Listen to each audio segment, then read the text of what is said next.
여러분 사도행전 28장 전체를 놓고 보았을 때 이 사도행전의 중간중간에 몇 번의 중요한 영적인 터닝 포인트들이 있는 것을 보게 됩니다.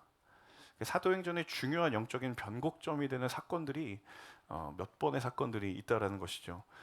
가장 먼저 떠오르는 사건이라고 한다면 아마도 청년 사울이 다메섹 도상에서 예수님을 만난, 부활하신 주님을 만난 이야기가 아닐까 싶습니다. 사도행전 9장의 이야기죠. 이 사건 때문에 사울이라고 하는 한 인물이 이방인 선교의 도구로서 세워짐을 받고, 그리고 그 뒤에 모든 이야기들이 하나님께서 사울을 통하여서 이루어 가시는 이방인 선교의 이야기들로 전환이 되는 사건이 일어납니다. 자, 그리고 또 한 가지 사건이 있는지를 생각해 본다면 바로 오늘 본문이 전하고 있는 이 예루살렘 교회에서 벌어졌던 사도들의, 장로들, 리더십들의 회의의 장면입니다.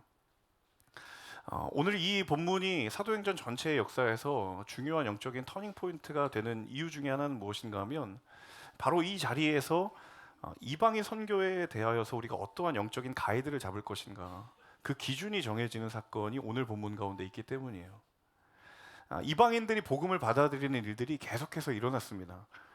그리고 구원을 받고 그들이 그리스도인이 되는 사건들이 끊임없이 이 사도행전 15장 직전까지 계속해서 일어났던 것이죠. 자, 그런데 교회가 이것을 어떻게 바라보고 이것을 어떻게 영적으로 해석하고, 그리고 교회는 목회적으로 이들을 어떻게 품을 것인가에 대한 영적인 가이드라인이, 그 기준이 오늘 본문 가운데에서 세워지게 되는 거예요. 자, 이 말을 듣는 순간에 문득 이런 생각을 하시는 분이 계실 수도 있을 것 같아요. 아니, 이방인이 구원을 받아서 그리스도인이 되는 것이 왜 회의의 주제가 되어야 되는가? 다 복된 일이고 좋은 일 아닌가? 그냥 다 받아들이면 되는 것이 아닌가? 라고 우리가 간단하게 생각을 할 수도 있겠지만, 여러분, 우리의 시선에서는 굉장히 이 장면이 좀 다소 의아한 상황일 수 있어요. 하지만 당시의 유대인들의 시선과 유대인들의 생각의 범주 안에서 보면 이 문제가 결코 간단한 문제가 아니라는 거예요. 조상 대대로 나는 뿌리 깊은 유대인 혈통으로 살아왔는데 어느 날 한순간에 이방인이 복음을 받아들이고 구원을 받고 그리스도인이 되고 그들이 나와 동일한 형제가 되었다라는 사실을 유대인의 입장에서 받아들이는 것이 결코 한순간에 그냥 쉽게 일어나는 일이 아니다라는 거예요. 여러분도 이렇게 순모임 하시다 보면 저희가 매주 새가족 분들이 오시고 하다 보면 7주의 과정을 끝나고 새가족 분들이 이제 등순을 해서 순으로 들어가시잖아요.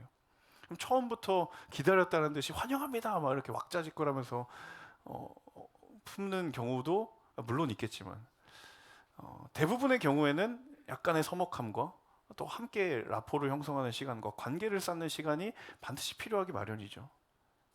그러니까 이 시대에도 새 가족이 와서 우리가 한 공동체 교회의 일원이 된다는 것이 시간이 필요한데, 그 당시에 유대인과 이방인이 주 예수의 이름 안에서 한 형제가 된다는 게 우리는 그저 성경을 통해서 읽는 것이지만 그들에게는 굉장한 도전이었고 굉장한 고민거리가 될 수 있었다라는 거예요. 결코 쉽지 않은 변화의 도전이었다라는 것이죠. 자, 오늘 그 장면을 우리가 함께 나눠보기를 원합니다.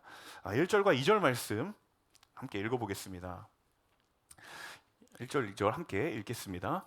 유대에서 몇몇 사람들이 안디옥으로 내려와 형제들을 가르쳤는데 모세가 가르친 관리에 따라 할례를 받지 않는다면 구원을 받지 못한다라고 했습니다. 이 말로 인해 바울과 바나바는 그들과 적지 않은 충돌과 논쟁을 벌였습니다. 그래서 안디옥 교회는 바울과 바나바를 세워 몇몇 신자들과 함께 예루살렘으로 보냈습니다. 사도들과 장로들은 이 문제를 어떻게 생각하는지 알아보려는 것이었습니다. 자, 오늘 1절 첫 번째 문장, 유대에서 몇몇 사람들이 안디옥으로 내려왔다. 이 안디옥 교회가 엄청난 영적인 부흥과 폭발적인 성장이 일어났다라는 소식이 여러분 안디옥 지역뿐만 아니라 유대 지역에도 당연히 퍼질 수밖에 없었어요. 수많은 사람들이 말씀을 듣는 역사가 일어났고 그 말씀을 듣고 들었을 뿐만 아니라 예수님을 주님으로 영접하는 그 영적인 발걸음이 멈추지 않았다라는 선교 보고가 안디옥 교회로부터 예루살렘 교회에 계속적으로 들려온 거예요. 굉장히 잘 되고 있었고 엄청난 영적인 흐름 가운데 있었는데, 하지만 반대의 걸음, 이것을 탐탁치 않아 하는, 이것을 경계하는 어떤 분위기가 있었던 것 같아요. 그게 바로 유대에서 몇몇 사람들이 안디옥으로 내려왔던 거예요. 그들이 내려가서 그리스도인이 된 이방인들을 가르친 거예요. 여러분, 사실 표현상 가르쳤다라고 이야기하지만 충분히 상상을 할 수 있겠죠. 한마디로 말하면 이제 원래부터 신앙생활 하는 사람들이 새로운 사람에게 교회는 이렇게 다녀야 된다, 신앙생활 이렇게 해야 된다, 이런 얘기들을 하는 거죠. 그 말이 무엇이었냐면 1절 하반절에 있어요. 모세가 가르친 관례에 따라 할례를 받지 않는다면 구원을 받지 못한다, 이런 가르침을 하기 시작한 거예요. 자, 모세가 가르친 관례에 따라 할례를 받지 않으면 구원을 받지 못한다. 제가 이 문장을 보면서 두 가지 단어가 눈에 들어왔어요. 하나는 관례라는 단어이고 또 다른 하나는 구원이라는 단어입니다. 이 관례라는 단어, 개역개정에서는 법이라고도 번역이 되어 있어요. 모세의 율법을 말하는 거예요. 자, 모세의 율법이 우리가 지켜왔던, 기존에 우리가 가지고 있었던 룰이 있었다. 자, 그런데 그의 말의 끝에 구원을 받지 못한다라고 하는 이 구원은 사실은 하나님께서 예수님을 통하여서 행하신 은혜의 역사예요. 쉽게 말하면 이 구원의 핵심의 의미는 한 영혼을 향한 하나님의 마음이고 하나님의 마음의 흔적이다라는 거예요. 자, 왜 관례와 구원, 이 두 단어에 좀 주목해 보고자 하는가? 여러분, 모세가 그동안 가르쳤던 모세의 율법의 관례보다도 지금 하나님이 이 교회 가운데 그리고 이방인들 가운데 행하셨던 구원이라고 하는 것은 절대로 비교할 수 없는 차원의 것이다라는 거예요. 쉽게 말하면 하나님이 가지고 있는 영적인 우선순위가 명확하다라는 거예요. 유대의 사람들은 모세의 율법이 있고 그리고 그것을 지킴으로 말미암아 구원이라고 하는 어떤 명확한 인간의 프로세스를 가지고 있었지만 하나님의 우선순위는 무엇이었냐면 그걸 바꾸어 놓았다라는 거예요. 그 모세의 율법을 뒤로 하고 하나님의 구원의 역사들을 이루시는 것, 그게 하나님의 영적인 우선순위가 되었다라는 것이 그 주님이 제자들을 통해, 사도들을 통해 전했던 복음의 핵심이었다라는 거예요. 자, 그런데 여전히 교회 안에는 어떤 이들의 시선은 하나님의 우선순위가 아니라 자신의 생각, 자신의 기준과 자신의 우선순위 안에 머물고 있었다라는 거예요. 자, 그러면 왜 그랬겠는가? 왜 그럴 수밖에 없었는가 하는 거예요. 근데 물론 기존에 있었던 사람들이 자신의 입지가 좁아진다라고 하는 그런 인간적인 생각도 있었을 수 있고요. 여러 가지 상황적인 생각들이 있겠지만 근본적으로 중요한 한 가지 이유는 무엇인가 하면 여러분, 하나님이 가지고 계셨던 한 영혼을 향한 하나님의 마음의 우선순위를 그들이 놓쳐버렸기 때문이에요. 십자가 사건이라고 하는 것이 그렇다라는 거예요. 십자가 사건이 한 영혼을 향한 하나님의 우선순위가 무엇인지를 명확하게 증명해 준 사건이 주님의 십자가 사건이었다라는 거죠. 율법의 우선순위가 아니라 이제는 은혜의 우선순위가 되었고, 행위의 우선순위가 아니라 이제는 믿음의 우선순위가 되었다. 하나님이 중요하게 여기시는 하나님의 우선순위가 무엇인지를 증명해 준 사건이 무엇인가? 자신의 아들을 십자가에서 달려 돌아가게 하신 예수님의 십자가인 줄로 믿습니다. 여러분, 때로 우리 가운데에도 그런 고민들이 있어요. 그런 착오들이 있어요. 나는 너무너무 중요하게 생각하고 나는 그게 절대적인 것이다라고 생각하는데 사실 하나님에게는 별로 중요하지 않은 게 있어요. 반대로 나는 별로 중요하지 않다고 생각하는데, 나는 하찮게 여기는데 하나님에게는 그게 너무너무 중요한 것인 경우가 있어요. 놓칠 수 없는 것인 경우가 있어요. 저 여러분, 우리 모두에게 이 하나님의 우선순위가 흔들리지 않기를 주님의 이름으로 축복합니다. 특별히 오늘 아우렛이 발대 예배를 드리면서 특별히 파송받아서 떠나시게 될 아우렛을 준비하시는 모든 팀원분들 한 분 한 분에게 권면합니다. 여러분이 팀 모임을 하고 사역을 준비하며 순간순간 꼭 나 자신에게 점검해 보기를 원하는 것이 무엇이냐면 내가 하나님의 우선순위를 따르고 있는가? 정말 한 영혼을 사랑하시는 하나님의 그 영적인 우선순위가 나의 열심과 나의 수고와 나의 헌신의 우선순위가 일치하는가? 나의 열심이 과연 무엇을 위한 것인가? 혹시 나의 성취감과 나의 보람을 위한 것인가? 아니면 정말 하나님의 마음을 담아내기 위한 것인가? 여러분, 우리의 8개 모든 팀마다 준비하는 우리의 모든 사역의 시작과 끝은 바로 한 영혼을 향한 하나님의 마음인 줄로 믿습니다. 저는 우리의 모든 아울리치 팀이 그런 하나님의 우선순위가 온전히 세워지는 은혜가 있기를 주님의 이름으로 축복합니다. 뿐만 아니라 함께 기도로 동역하시는 우리 모든 W 공동체 지체들 한 분 한 분에게도 내 인생의 우선순위가 하나님이 품으신 하나님의 영혼의 우선순위와 일치하는 은혜가 있기를 주님의 이름으로 축복합니다. 7절에서 9절 말씀입니다. 함께 읽습니다. 오랜 시간 동안 토론한 끝에 베드로가 일어나 그들에게 말했습니다. 형제들이여, 여러분도 알다시피 얼마 전에 하나님께서 여러분 가운데서 나를 선택해 이방 사람들도 내 입술을 통해 복음의 말씀을 듣고 믿게 하셨습니다. 그 마음을 아시는 하나님께서는 우리에게 하셨던 것처럼 이방 사람들에게도 성령을 주셔서 그들을 인정하셨습니다. 하나님께서는 그 마음을 믿음으로 깨끗하게 하셔서 우리와 그들 사이에 차별을 두지 않으신 것입니다. 지금 이미 이 회의의 주된 안건이 무엇이냐면 이방인 그리스도인들에게도 이 모세율법을 적용해야 됩니까? 이 안건이 상정이 된 거예요. 자, 안디옥 교회가 그러한 반론의 공격을 받았던 거죠. 그래서 이 안디옥 교회가 이 문제에 대한 대답을 듣기 위해서 본부 교회의 격인 예루살렘 교회에 문의를 한 거예요. 질의한 거예요. 우리 어떻게 해야 됩니까? 그래서 이 안디옥 교회의 리더십이었던 바울과 바나바와 그 몇몇 리더십들을 예루살렘 교회에 파견을 한 거예요. 그리고 그 자리에서 그들과 예루살렘 교회에 있는 사도들과 장로들 간에 굉장히 심도 있는 논의가 이루어졌던 것이죠. 자, 그 중에서 첫 번째 예루살렘 교회의 수장격인 이 사도 베드로가 이 문제에 대해서 이야기를 합니다. 자, 7절에 보시면 베드로의 이야기가 나와 있죠. 7절에 전에 하나님께서 나를 선택해 이방 사람들도 내 입술을 통해 복음의 말씀을 듣고 믿게 하셨다. 이 이야기가 무슨 이야기입니까? 전에 하나님께서 나를 선택해서 이방 사람들이 내 이야기를 듣고 믿게 됐던 이 이야기가 무슨 이야기입니까? 바로 사도행전 10장에 나왔던 이방인 백부장 고넬료와의 만남을 지금 이야기하고 있는 거예요. 그때를 회고하면서 베드로가 무슨 생각을 했냐면 나도 당신들처럼 똑같이 편견을 가지고 있었다. 나도 그 당시만 해도 이 이방인들의 구원에 대한 나의 기준과 나의 생각에 갇혀 있었다. 그런데 하나님께서 고넬료와의 만남을 통하여서 내가 가지고 있었던 모든 편견과 기준을 철저하게 내려놓게 하셨다라고 하는 그 경험을 언급하고 있는 거예요.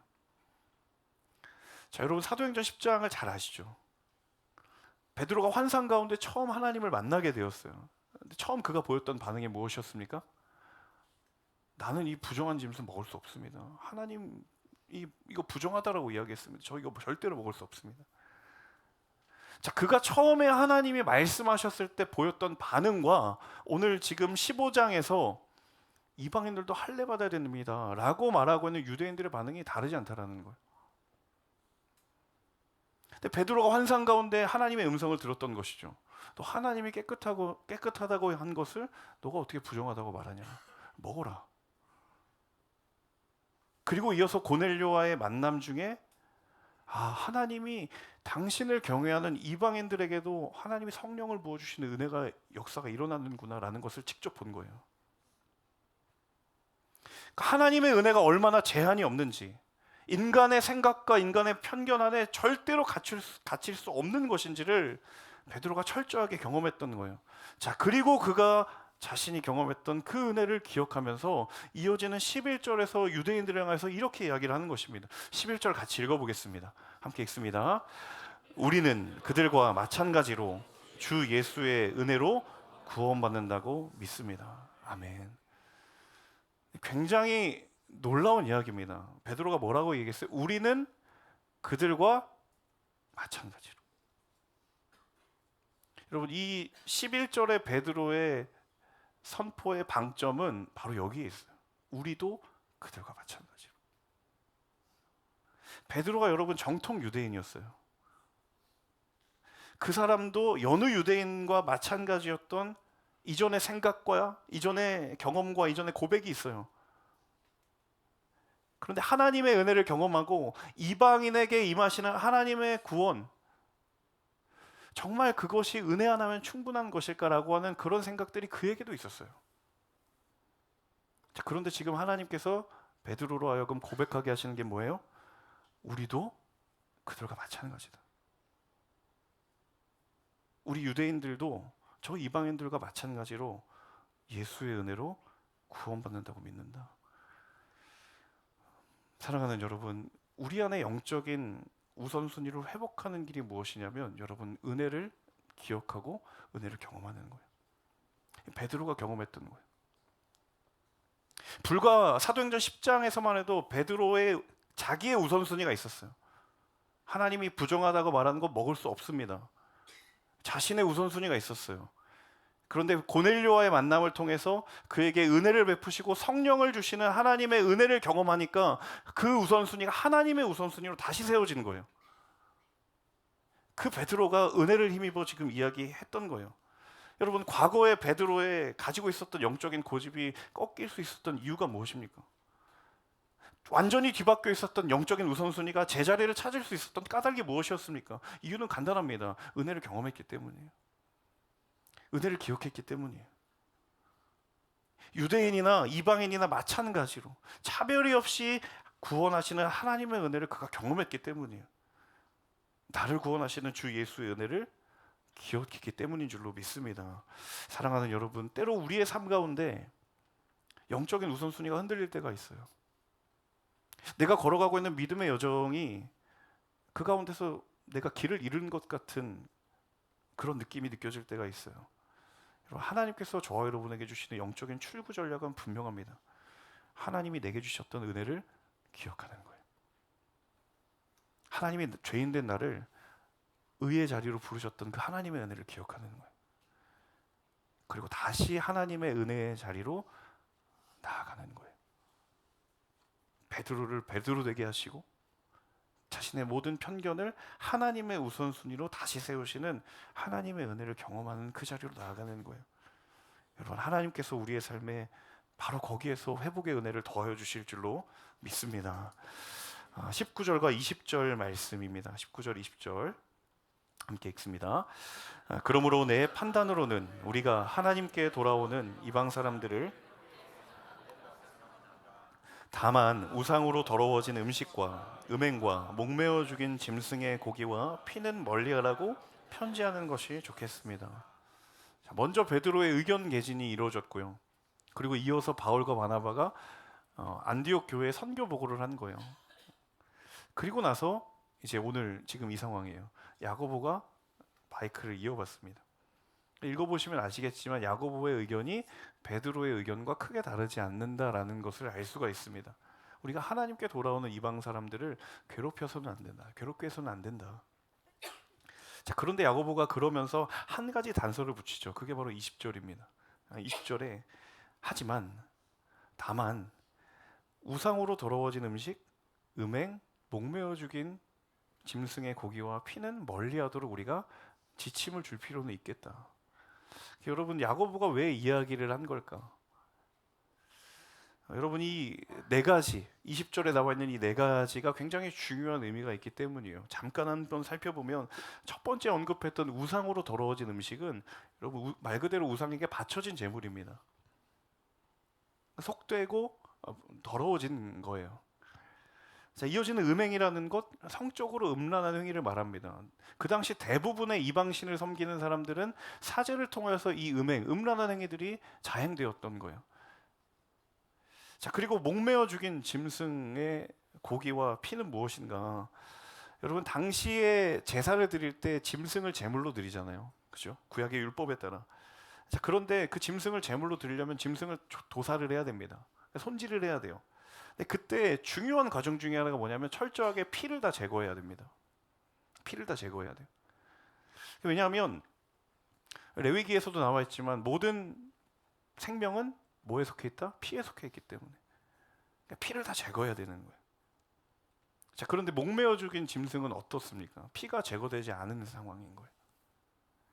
그래서 그 짐승의 고기와 피를 먹는 것은 사실은 피와 함께 먹을 수밖에 없는 상황이고, 그리고 육체의 생명이 피에 있기 때문이다라는 그 말씀에 따라 그 피를 먹는다라는 건 사실은 영적인 살인의 행위와 동일하다라는 거예요. 그러니까 하나님의 거룩하심을, 하나님의 주권을 부정하는 행위가 바로 이 행위였다라는 거예요. 무슨 얘기인가 하면 비록 이방인이지만 하나님의 은혜로 구원을 받았어요.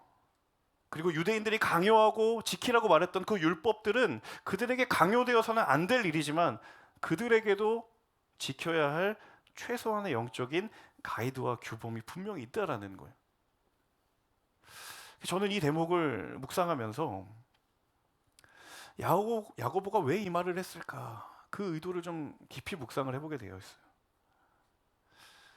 야고보도 예루살렘 교회의 리더십으로서 이방 교회였던 안디옥 교회의 영적인 부흥을 너무너무 기뻐했을 거예요. 자, 그런데 마치 얼핏 보기에는 유대 사람 입장에서는 야고보가 우리의 편을 들어주는구나라고 느껴질 수 있을 법한 이 이야기를 도대체 왜 한 것일까? 그래서 저는 이 야고보가 정말 놓치고 싶지 않았던, 유대인이든 이방인이든 그들이 놓치지 않았으면 좋겠던 한 가지 결단과도 같은 고백이 있었구나라는 생각을 하게 되었어요. 그것이 무엇인가 하면, 여러분, 진정으로 은혜를 경험한 인생이라면 하나님이 원하시는 것에 거하기를 기뻐하기 때문이에요. 이게 유대인이든 이방인이든 동일한 고백이 되기를 바라는 야고보의 마음이 있다라는 거예요. 그 다른 것은 다 차치하고서라도 뒤늦게 그리스도인이든 이방인이든 먼저 하나님을 믿고 따랐던 유대인이든 상관없이 누구나 하나님 앞에 영적인 거룩함을 지키기 위한 결단만큼은 유대인이나 이방인이나 다를 수가 없다. 이 규정은 그들을 괴롭게 하기 위함도 아니고 이것은 오직 하나님을 기쁘시게 하는 길이기 때문에 우리는 지켜야 된다는 거예요. 당신도 지켜야 된다는 거예요.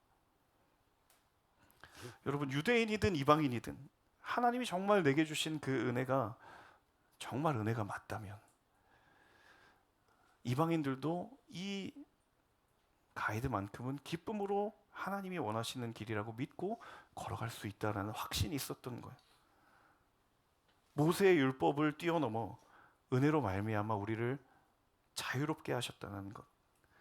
하지만 그 은혜가 결코 우리 마음대로 살라고 하는 영적인 방종의 보증이 될 수 없다라는 것을 야고보가 최소한의 이야기를 해주고 있는 거예요. 여러분, 우리에게도 분별하기 쉽지 않은 교묘한 영적인 도전들이 많이 있습니다. 그 중에 하나가 무엇인가 하면 같이 한번 따라해 보시겠어요? 은혜에 기댄 영적인 방종. 은혜에 기댄 영적인 방종이에요. 여러분, 분명히 이방인 크리스천들 가운데는 이 은혜의 취지와 이 은혜의 의미를 왜곡하는 사람들이 저는 분명히 있었을 거라고 생각합니다. 하나님 우리 다 품어주셨고 율법 안 지켜도 된다고 그랬대요. 마음대로 살라고. 여러분, 그래서 사도 바울이 바울 서신에서 목회적 권면을 계속 할 수밖에 없었던 이유가 여기 있던 거예요. 그 은혜의 의미가 정말 하나님이 그들에게 주신 은혜의 목적과 관계없이 자신들의 아무렇게나 살아도 되는 그 영적인 방종의 보증이 되고 있는 현실을 바울이 똑똑히 보았기 때문이에요. 한마디로 말하면 하나님 우리에게 은혜 주신 것은 아무렇게나 살라고 주신 게 아니다라는 것을 이 야고보의 4가지 규정이 못을 받고 있는 거예요. 하나님이 우리에게 주신 값진 은혜를 값싼 은혜로 전락시킬 수 없다라는 거예요. 여러분, 바꾸어서 이야기하면 때로 왜 하나님의 뜻을 따르는 것이 나에게 기쁨이 아니라 부담이나 짐처럼 느껴질 때가 있는가? 오늘 이 야고보의 권면을 곰곰이 생각해 보면 여러분, 그때는 바로 은혜가 고갈돼 버린 순간이었기 때문이에요. 그 자리는 은혜가 메말라 버린 자리가 되어 버렸기 때문이에요. 저와 여러분에게 하나님께서 허락하여 주신 구원의 은혜를 경험하고 있는 그 믿음의 고백이 분명하다면 여러분, 그 삶은 하나님이 원하시는 곳, 하나님이 기뻐하시는 곳에 기꺼이 거하기를 기뻐하는 인생이 되는 줄로 믿습니다. 하나님, 다시 한번 그 주의 은혜를 나에게 충만하게 부어 주시옵소서. 하나님 그 충만한 은혜로 말미암아 주님이 기뻐하시는 삶에 나도 기쁨으로 헌신하게 하여 주시옵소서.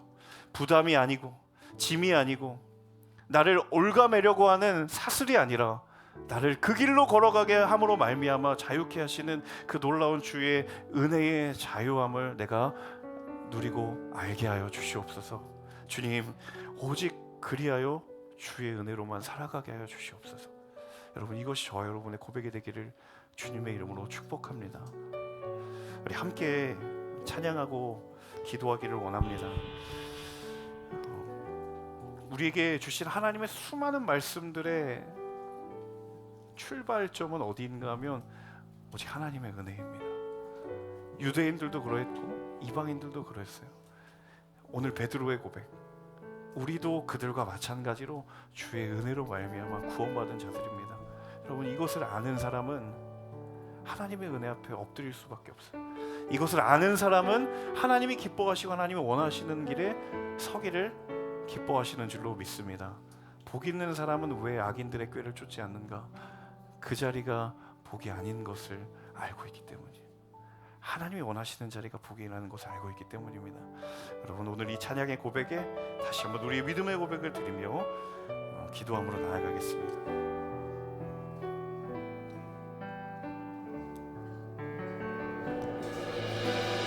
오직 주의 은혜로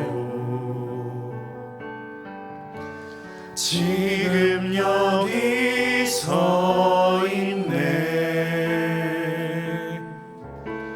한없는 경배, 한없는 찬양, 내 영혼 예배드리네.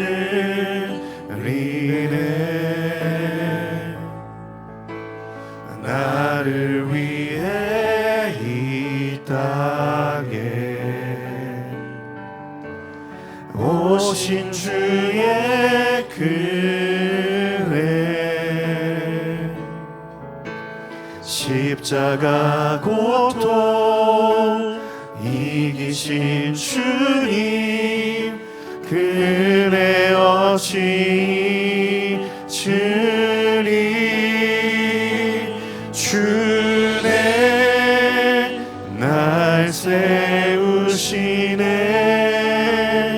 주네 보게 하시네. 살아가는 동안 은혜로만 살리, 십자가 은혜로. 우리 다시 한번 고백하며 나아갈 때 가능하신 분들은 자리에 일어나셔서 찬양하겠습니다. 오직 주의 은혜로 지금 여기 서 있네. 한없는 경배, 한없는 찬양, 내 영혼 예배드리네. 나를 위해 이 땅에, 나를 위해 이 땅에 오신 주의 그네, 십자가 고통 이기신 주님, 그 은혜 없이 주님, 주네 날 채우시네. 주네 보게 하시네.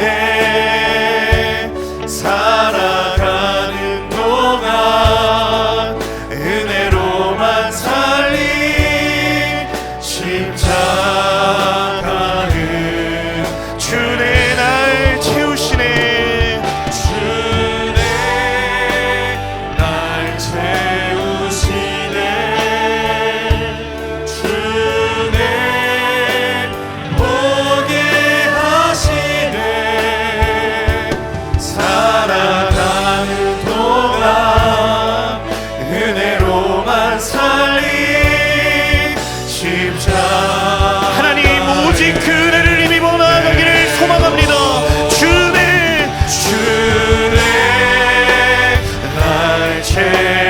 오시네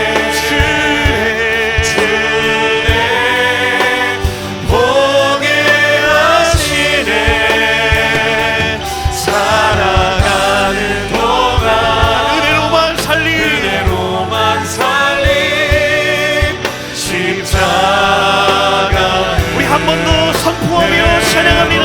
주네 날 채우시네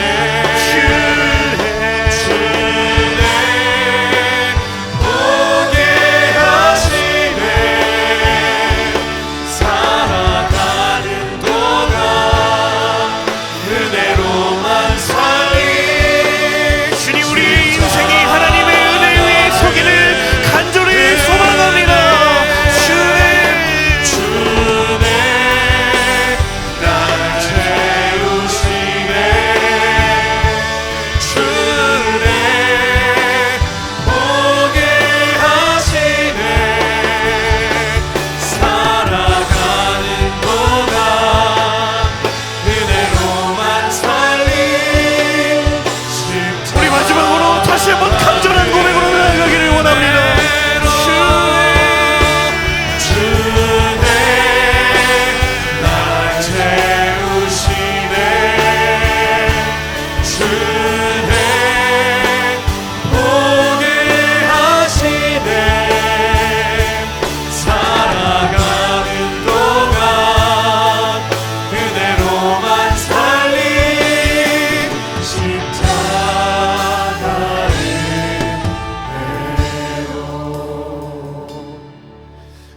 이 시간 기도하며 나아갈 때 하나님 우리의 믿음의 걸음이 오직 하나님의 은혜로 출발하였음을 이 시간 다시 한번 겸손히 고백합니다. 하나님의 은혜가 아니면 이 자리까지 나올 수 없었고 주의 그 은혜가 아니면 우리의 걸음이 지금도 호흡하고 걸어갈 수 없음을 우리가 겸손히 고백합니다.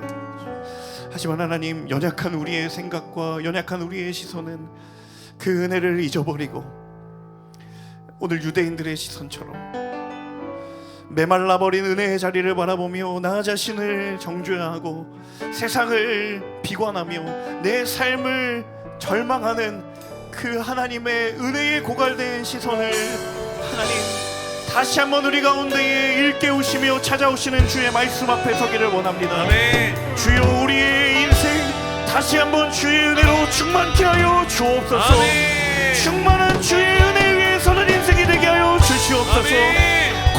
고갈된 버린 우리의 믿음의 자리를 은혜로 채우시겠다고 말씀하시며 약속하시는 주의 음성 앞에 순복하는 우리의 인생 되게 하여 주옵소서. 아멘. 우리 간절한 마음으로 주여 부르시며 기도하겠습니다. 주여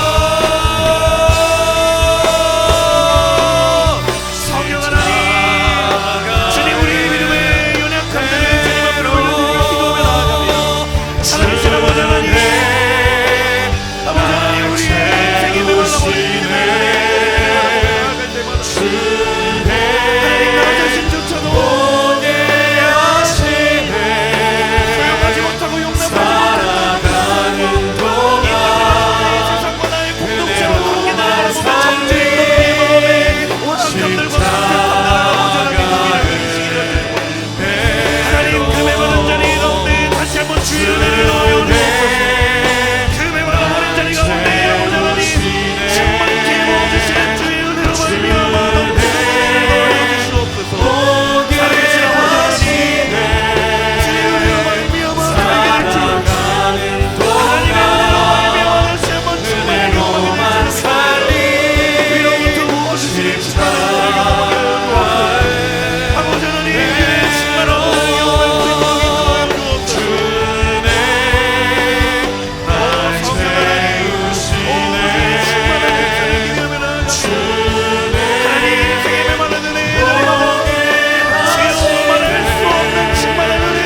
여러분, 참으로 은혜를 힘입어 살아가는 인생은 하나님의 부르심과 사명을 짐과 부담으로 여기지 않습니다.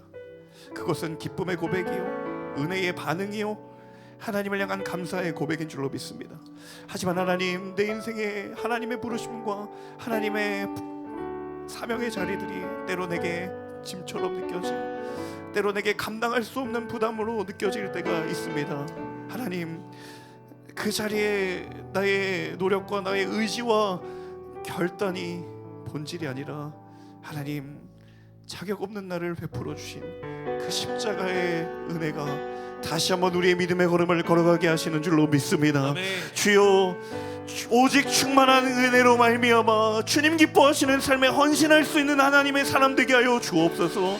하나님, 우리의 인생의 부르심의 자리마다 주의 은혜로 말미암아 살게 되는 역사가 있게 하여 주시옵소서. 그렇게 소망하며 그렇게 사모하며 나아가는 모든 이들마다 우리 한 손은 가슴에, 한 손은 주님의 은혜를 사모하며 간절한 마음으로 주여 한번 외치며 기도하겠습니다. 주여, 살아계신 아버지 하나님, 그렇습니다. 메마른 우리의 은혜의 자리를 하나님 기억하여 하나님의 은혜가 아니고서는 떠나는 곳에서 하나님의 은혜가 아니고서는 여기까지 나올 수 없었던 인생을 고백하며 나아갑니다. 하나님, 우리의 의지의 문제가 아니라 우리의 결단의 문제가 아니라 하나님, 그곳에 채워져가는 은혜의 문제임을 기억하며 나아갑니다. 하나님의 영적인 우선순위 위에 다시 한번 소개되는 여러분, 유대인과 마찬가지로 주 예수의 은혜로 말미암아 구원받는 그들로 바라봅니다. 주여, 우리의 자리가 없네. 주여, 우리의 갈급한 그 자리가 없네. 하나님만으로 우리 성령의 충만한 은혜로 자격 없는 은혜를 베푸시는 아버지 하나님의 십자가의 은혜, 아들을 내어주시기까지 모든 것을 아낌없이 내어주신 아버지 하나님의 은혜, 그 주의 사랑 앞에 믿음으로 드리며 나아갑니다. 주여, 인도하여 주시고 주님 충만하게 채워주시고 살아계신 아버지 하나님, 내 영혼이 확정되고 확정되어 싸우니 이 틈에는 들어 주를 바라봅니다. 살아계신 하나님, 우리 안에 얼마나 뒤바뀌어버린 그리고 뒤틀린 인생의 우선순위와 영적인 우선순위가 우리를 뒤덮고 있는지, 하지만 하나님, 다시 한번 하나님의 은혜를 물붓듯 부어주셔서 베드로의 영적인 우선순위를 하나님이 기뻐하시는 우선순위로 변화시키시고, 그로 말미암아 유대인이나 우리나 마찬가지로 우리는 주 예수의 은혜로 말미암아 구원받은 자라고 선포할 수밖에 없었고 인정할 수밖에 없었던 그 베드로의 고백이 주여, 우리의 인생의 고백이 되게 하여 주시옵소서. 때로 내 삶의 부르신 자리와 사명의 자리와 감당해야 될 인생의 과제들이 버겁게 느껴지고 짐처럼 느껴질 때 하나님, 우리를 고생시키기 위하여, 우리를 눈물 짓게 하기 위하여 그 자리로 부르신 것이 아니라고 한다면 주님, 그 자리에서 다시 한번 제한이 없고 다함이 없는 하나님의 은혜를 간구하는 하나님의 사람들 모두가 되게 하여 주시옵소서. 간구하며 사모하며 나아가는 영혼들마다 하늘 문을 여시고 주의 은혜를 물붓듯 부어 주옵소서. 성령의 강수를 부어 주옵소서. 회복되는 역사를 경험하게 하여 주시옵소서. 다시 일어나는 놀라운 주의 은혜의 역사를 맛보아 알게 하여 주옵소서. 하나님, 특별히 이번 여름 아울렛치가 그 은혜의 차고 흘러 넘침이 우리가 섬기는 교회와 선교지와 섬기는 성도님들과 선교사님들을 향하여 충만하게 흘러나아가는 믿음의 여정 되게 하여 주시옵소서. 그렇게 행하실 주님의 이름을 찬양하고 감사드리며 이 모든 말씀 살아 역사하시는 예수 그리스도의 이름으로 감사하며 기도합니다. 아멘.